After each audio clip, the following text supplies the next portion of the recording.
ആക്കാൻ പോവുകയാണ്. ആദ്യമായിട്ടാണ് ആക്കുന്നത്. നമുക്ക് ആക്കാം. ആദ്യം നമുക്ക് മാവ് എടുക്കാം. ഒരു സ്പൂൺ ഫുള്ള് നിറച്ച് മാവ്. അപ്പൊ ഇത് നമുക്ക് പാനിൽ നടുക്കിടാം. കുറേ ഉണ്ട്.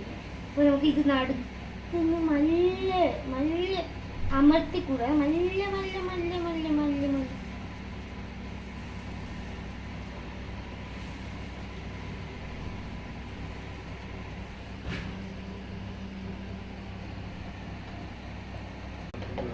ഇപ്പൊ നമുക്ക് നെയ്യ് ഇടാവാ.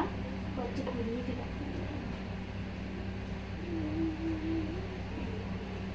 നെയ്യ് ഇടുമ്പോ നല്ല ടേസ്റ്റ് തന്നെ ഇല്ല. അപ്പൊ നമുക്ക് നെയ്യ് എടുക്കുന്നത് ഫ്രൈ ആയി. അപ്പൊ നമുക്ക് ഇത് നമ്മള് ദോശ